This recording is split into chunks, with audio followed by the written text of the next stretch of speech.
海の向こうの大切な人に大切なものを届けます。今回の配達先はユーラシア大陸で最も西にある国、ポルトガル。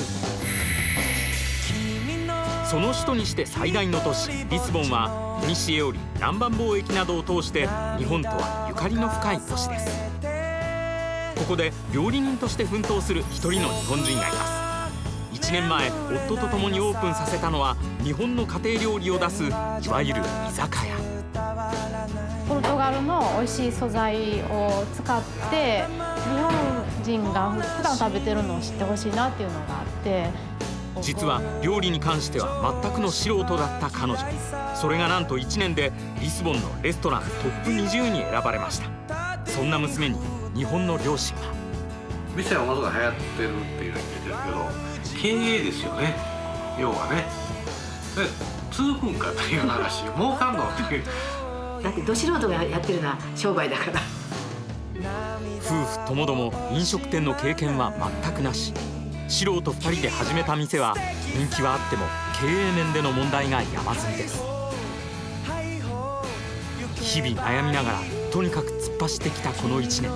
そんな娘に今両親が届ける思いとは。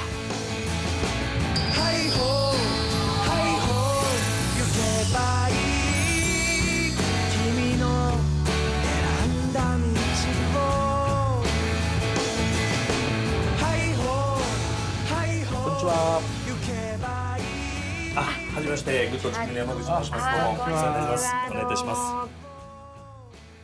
お世話になります。木村でございます。よろしくお願いします。娘さんの優子さんがポルトガルで居酒屋さんをなさっているということですけども、これはもうご結婚されて、今ご夫婦で営んでらっしゃるそうです。ということです。居酒屋始めたのはもうまだ日が浅いですけども。1年ですか。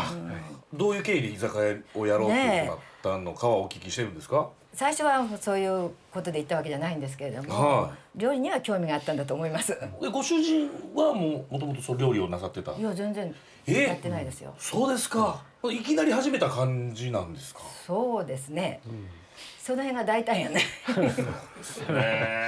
どうですか、最初ポルトガルで居酒屋始めるってお聞きになった時は。大丈夫かなと思ったよね。だからまあ素人がねやるようなもんだから。料理はできても経営はどうなのっていうのは心配ですよね。なるほど。お店としてやっぱり経営していかなきゃいけない、売り上げを出さなきゃいけないっていうことです。はい。そこをどうやりくりしていくのかっていう。わかりました。じゃあ本当売りをやっていきましょうかね、一緒に。はい。行きましょう。優子さん、ポルトガルです。ポルトガル・リスボンで居酒屋を営む優子さんに両親の思いを届ける旅は、距離にしておよそ1万4000キロ、19時間。ユーラシア大陸の西の端にあるポルトガルの首都リスボン。7つの丘の町と呼ばれる起伏に富んだ街並みはヨーロッパ有数の美しさを誇っています。そんなリスボンの中心にある優子さんの店を訪ねました。こんにちは。あ、こんにちは。すいません。福田さんご夫婦。はい。はじめまして。こんにちは。はじめまして。よろしくお願いします。こんにちは。よろしくお願いします。お願いします。よろしくお願いします。どれぐらい経ってます？ちょうど1年ぐらいになりますね。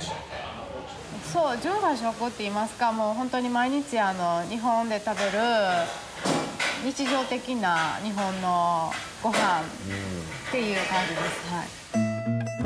夫婦で営むタスカコメ。タスカとはポルトガル語で食堂の意味。リスボンにはなかったいわゆる日本の居酒屋をイメージして1年前にオープンしました。毎日食べても飽きのこない日本の家庭料理を優子さんのオリジナルレシピで提供しています。すごいじゃないですか。でもメニューのデザインしたりとか、あとここの内装全部彼がやったりとか、そういうデザイン的なこと全部彼がやってくれています。なんかこういうのは全部もともとアンティークの家具とかをここにぴったり合うように全部サイズ変えて、これもタイル貼る作業とか、ここ穴開けたりとか、もう全部ここに合わせて彼が作りました。店の内装や装飾はデザインから施工まで全てご主人雄一さんが手掛けたもの。優子さんも雄一さんも飲食店を営むのは初めて。共にアルバイト程度の経験しかなかった2人が力を合わせてゼロからこの店を作り上げました。現在日本人3人とポルトガル人5人を雇い、総勢10人の大所帯で営業しています。素人が始めたもんでよく分かってなくて、とりあえずあたふたバチャバチャ溺れへんように頑張ってるだけで。売り上げの方はいやぼちぼちですぼちぼち。はい、ぼちぼちで。午後12時、ランチタイムがスタート。ゆうこさん入るわ。はい。じゃあお願いします。はい。さあこれからという時にご主人は店を出て行きました。優子さんとスタッフでランチタイムの3時間を切り盛りします。開店するや否や35席が満席に。お客さんのほとんどがリスボン在住のポルトガル人です。今日はさつま揚げ定食と角煮丼定食です。ランチは日替わりで2種類。ご飯に味噌汁におかず、まさに日本の昼定食そのままです。いいですね。フュージョンの寿司とかフュージョンの料理ってすごく今流行ってるっていうか、すごくポルトガルにいっぱいあるので、なんかそうじゃなくってポルトガルの美味しい素材を使って日本人が普段食べてるのを知ってほしいなっていうのが一番。すごいなこれ。Descobri há cerca de mês e parece-me realmente o único sítio de almoço em Lisboa para ir para se sentir perto do Japão. Eu sei que isso acontece normalmente. Eu acho que em Portugal são mais os chineses que tentam imitar o japonês. 実は優子さん、料理に関しては全くの素人でした。ポルトガルでアパレル関係の仕事をしていた優子さんが料理の仕事を始めるきっかけになったのは、その頃の友人、こっちに住んでるポルトガル人の友人たちに、日本人なんだから寿司のやり方ぐらい知ってるでしょ、教えてって言われて、でその頃全然何も知らなかったんですけど、見よう見まねで教えるようになって、そしたらまた違う人から「私も教えて」って言われるようになって、でやってるうちになんかすごく面白いなと思って、で一度日本に帰ってちゃんと勉強しようって思って日本に帰って勉強し始めたのがきっかけです。日本の寿司学校に通って基本から学び、友人に振る舞ったところ大好評。もともと凝り性だった優子さんは独学で研究を重ねました。そんな彼女の料理が口コミで広がり、料理教室やケータリングの依頼が殺到。いつの間にか料理が本業になっていたといいます。優子さんの料理へのこだわりは相当なもの。日本の家庭料理とはいえ一味も二味も違います。あんまり化学調味料とか好きじゃなくて、できたら自分で作れるものは作りたいなっていうのがあります。例えば刺身醤油、とんかつソース、あとマヨネーズ、あとウスターソース。店で使う調味料やソースのほとんどが自家製。優子さんが試行錯誤して完成させたレシピで料理に合わせて調合していきます。やっぱり自分のオリジナルの味で出したいので。Sim, é muito trabalho. Mas no final de contas, os clientes ficarem satisfeitos e voltarem e sempre disserem muito bom, nunca tinha comido igual. Isso é mais importante. これオーガニックの野菜なんですけど、すごい甘いんですよ。お花、これ配食用の花です。OK、ドイツポン酢。こだわってるな。良い食材を使って手間暇かけた料理の数々。味はもちろんのこと、繊細で美しい盛り付けにも優子さんのセンスが光ります。オープン直後からたちまち注目を集めたタスカ米。1年も経たないうちに世界的に知られるガイドブックでリスボンのレストラントップ20に選ばれ、名店の仲間入りを果たしたのです。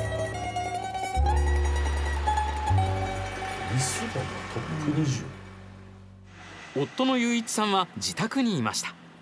実は雄一さんの本業はアーティスト。そうなんですか。優子さんが日本に一時帰国していた時に知り合い、5年前に結婚。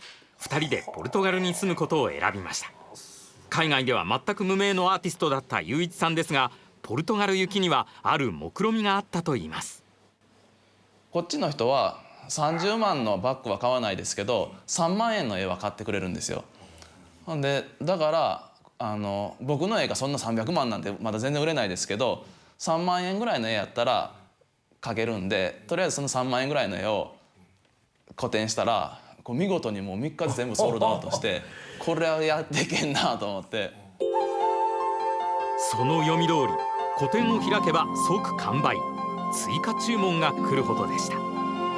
西洋と日本を融合させた独特の作風が評判を呼び、絵画だけでなく T シャツや店舗の内装、ポスターなどデザインのオファーも殺到しました。リスボンの象徴であるイワシのデザインも手掛け、雄一さんの作品は街のそこかしこで見られるまでになりました。独特だな。そうして稼いだお金を全てつぎ込んでオープンさせたのが2人の店、タスカコメ。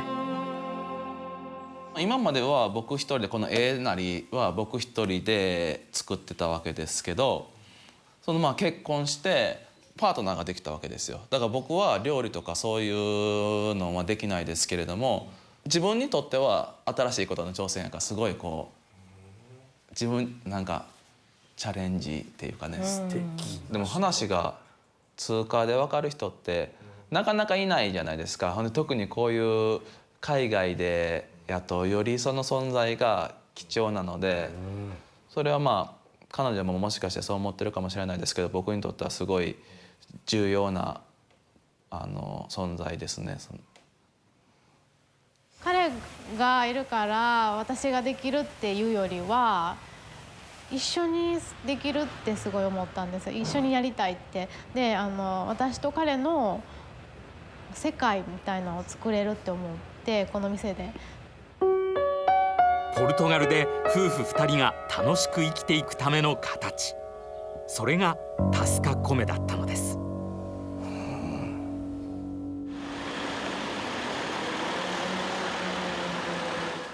午後7時、ディナーの営業が始まります。今夜も満席。すごい。ポルトガルの魚はヨーロッパ随一と言われ、種類、鮮度、味、どれをとっても日本に引けを取らないと言います。そんな新鮮な魚介で作る刺身や寿司、一品料理が夜の人気メニューです。とはいえ素人が始めた店だけにいろいろ問題もあると言います。いや、今日スタッフが急遽ちょっと最近辞めまして、今日はちょっと夜たこ焼き僕たこ焼きだけはこの店で一番上手に焼けるんで。課題の一つは良い人材の確保。サボったり急に辞めるスタッフが多く、人材の見極めや教育がまだまだできていない状態。念のためにと必要以上のスタッフを雇ってしまい、人件費がかさむ一方です。さらにこっちの人はご飯食べに行くと1人1皿ずつ注文して食べるっていうのが一番スタンダードなスタイルなので、日本の居酒屋みたいにみんなでいくつずつか頼んで分けるっていうのがあんまりないんですよ。だからうちに来ても結構みんな1人細巻き1個だけとか、私はじゃあカレーとか、それが結構課題ですね。みんなでやっぱりちょっとずつ分けて食べていただきたいので。ポルトガルの食事スタイルではどうしても注文数が少なくなってしまうため、客単価が上がらず売り上げが伸びないのです。日本の居酒屋の食べ方をもっと広めていく必要があります。他にも仕入れ業者との交渉や税金の問題など課題は山積みです。走りっぱなしの1年ですね。これもやりたいとか、これもこうしたいああしたいっていうのがすごいいっぱい今あるんですけど、やってみてなかなか追いつかなくて、だからもうちょっとでもそれを早く実現していくっていうか、実践していかないとなって言ってます、いつも。午前1時、この日も一息つく暇もないまま営業は終了。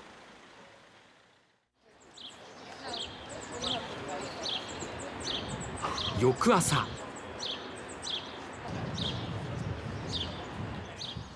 自宅の庭に実る果物やハーブを摘んでから店に向かうのが日課です。これはいいですね。自宅ミントがさらにこの日は野菜の買い付けも。週に一度近所の通りで開かれるオーガニックマーケットには郊外の農家が直売する有機野菜が並びます。すごいですねこれ。野菜は場所にもよりますけど、ここで買うのは本当季節を感じる野菜で、全部できるだけ季節感じれるものがしたいなっていつも思ってるので。物は抜群にいいけれど値段はスーパーマーケットの2倍以上。コストはかかっても譲れないのが食材の質。いい野菜を見つけるとついつい採算度外視で買いすぎてしまうのです。生豆どうしようかな。なんか豆ご飯みたいなのにしても美味しいけど、やっぱ焼いて食べるのが一番美味しいかな。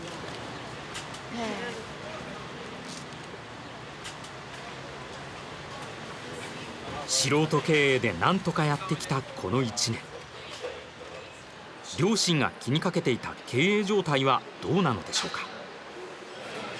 その生活のお金的なところで言うと以前の方が余裕があっていろいろ使えたのは確かですけれども、赤でもなくそんな黒でもなく、本当今のところはプラマイゼロぐらいで1年を乗り越えれたかなという感じですね。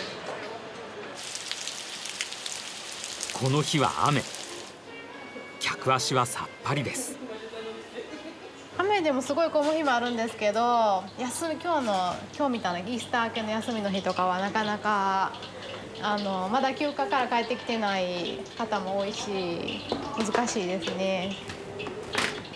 こんな日でも合間を見つけては店に出る雄一さん。優子さんがずっと気にかけていることがあります。本当はあそこにいるべきじゃないですね。外に出てもっと自分の仕事、アートの仕事をするべきですね。結局店はずっとガラガラのまま。午後11時には片付けも終えて閉店。皮肉なことに帰る頃には雨も止んでいました。こんな日には2人の口数も少なくなってしまいます。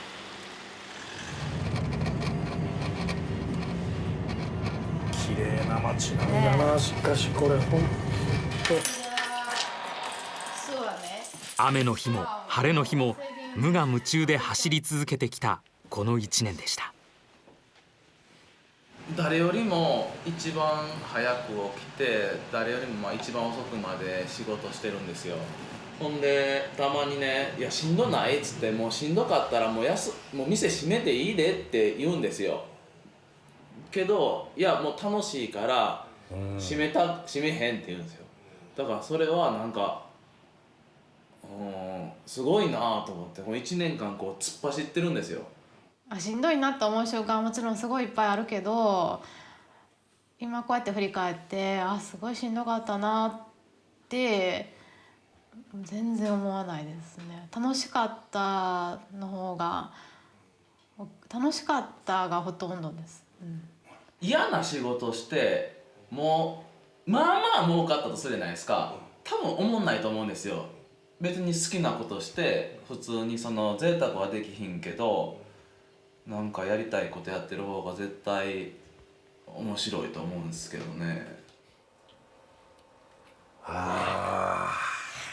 いやなかなか本当にとにかく忙しいですけども、最後の言葉を聞くとやっぱりちょっとホッとするというか。でもなんか仕事が大好きなんだと思います。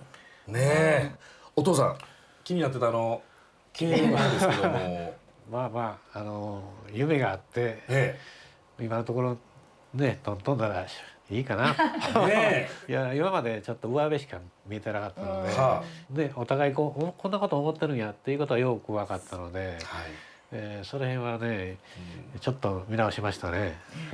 お互いのそういう持っているものをね、全く分野は違うんだけども、それが融合してね、逆にそれがまたいろんな展開にねなっていくっていうのはすごく素敵やなと思いますね。なんか本当に優子さんとご主人のもう最大に自分たちの良さをもうぐわーっと掛け合わせて、もう惜しみなく全部出してるっていうその集大成がお店の展開というか、お互いがすごく尊敬し合ってるっていうかね、お互い認め合ってる関係っていいですよね。じゃあお届け物させていただいたとこ、はい、引き続き見ていきたいと思います。行きましょう。ポルトガルです。この日2人がずっとやりたかったことが実現しました。オープン1年でリスボン市の許可が下りて店の外に看板を出せるようになったのです。もちろん看板は雄一さんの手作り。うわ、これの手作りおしゃれやな。まあでもあれぐらいがね、いいサイズやん。すごい存在感がある。いいですね。店のイメージにすごい合ってますね。少しずつ形になっていく2人の店。やっと1年、まだまだこれから。課題は山積みですが、未来につながる明るい光を確かに感じることがあります。たこ焼き、刺身。メンバー漬け、美味しいです。美味しいです。なめろ。味の優子さんが作る日本の味を楽しみに来てくれるお客さんの笑顔、着実にファンは増えています。店はまあ本当2人にとっては作品という認識でいますね。2人の共同作品みたいな。異国の地で全くの手探りで始めた居酒屋。今日も誰よりも早く店に出て一番遅くまで働く優子さんに日本の両親から届け物です。これを両親からお預かりして。なんだろう。じゃあちょっと優子さん開けてください。はい。なんかえらい大層なあれですね。着物？着物？これ可愛い、覚えてます。すごいいい可愛い組み合わせ。届け物はお母さんの着物と帯。いつの日か娘に渡そうと大切に取っていたものです。母がすごいたくさん着物持ってるんですけど、広げて見せてもらって、これすごい可愛いな可愛いなっていつも言ってて、いやぜひね、こんなん着ていろんなところに行けるようになりたいです。もう本当にこう感謝の気持ち以外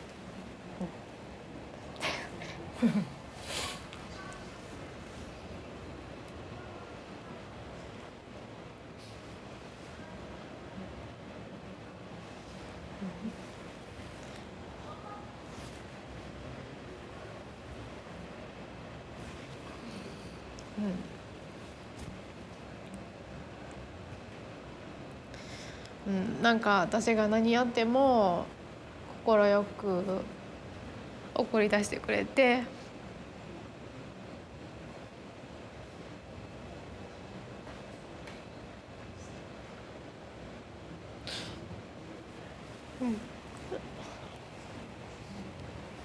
応援してくれて。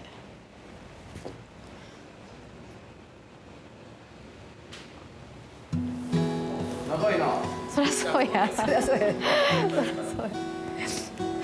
そうね。なんとなく雰囲気はすごいかっこいい。この先着付けをどうするのか心配です。そこは心配です。私も心配です。一番心配です。これからまたいろいろね大変な分っていうのは出てくるのはもうね当然だと思うんだけども、まあそこは2人でね、乗り切って何か乗りにここぞという勝負時にはピシッと着物を着て出てほしいですね。お店の展開もそうですけど、ご夫婦としてね、本当に非常に素晴らしいご夫婦ですよね。